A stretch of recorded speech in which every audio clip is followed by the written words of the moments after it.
Star Pawan Kalyan గారి ఉస్తాద్ భగత్ సింగ్ ఓటీటీలోకి అయితే వచ్చేస్తుంది. ఈ గురువారం వచ్చేసి నెట్ఫ్లిక్స్ లో అయితే స్ట్రీమింగ్ అయితే అవ్వబోతుంది. 5 లాంగ్వేజ్ లో అవుతుందని చెప్పైతే అంటున్నారు.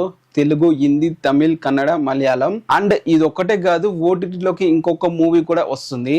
అది రీసెంట్ గా సెన్సేషనల్ హిట్ అయిన యూత్ మూవీ. ఇది తమిళ్లోని యంగ్ డైరెక్టర్ తనే హీరోగా యాక్ట్ చేసి రిలీజ్ చేసిన మూవీ. చాలా ప్రశంసలు అయితే పొందింది.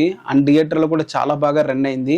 మన తెలుగు నుంచి కూడా, అటు తమిళ నుంచి కూడా దాదాపు 50 కోట్ల పైగా అయితే కలెక్ట్ అయితే చేసింది. ఆ మూవీ బడ్జెట్ వచ్చేసి దాదాపు 2 కోట్లు పెట్టారంట. సో ఈ మూవీ యూత్ మిస్ అయితే అవ్వకండి. గురువారం నెట్ఫ్లిక్స్ లో స్ట్రీమింగ్ అయితే అవ్వబోతుంది, తమిళ్ అలాగే తెలుగు లాంగ్వేజ్ లా. అండ్ ఇప్పుడు వచ్చేసి ఉస్తాద్ అలాగే యూత్ రెండు కూడా ఒకే రోజులో అయితే నెట్ఫ్లిక్స్ లో అయితే స్ట్రీమింగ్ అయితే అవ్వబోతున్నాయి. మరి మీరు ఏ మూవీ చూడడానికి రెడీగా ఉన్నారు కింద కామెంట్ అయితే చేయండి. నా ఆప్షన్ మాత్రం యూత్ చూడాలని చెప్పి అనుకుంటున్నాను. అలాగే ఉస్తాద్ భగత్ సింగ్ కూడా చూడలేదు కాబట్టి అది కూడా చూడాలి. మరి మీరు దేనికోసం ఎదురు చూస్తున్నారు కింద కామెంట్ చేయండి.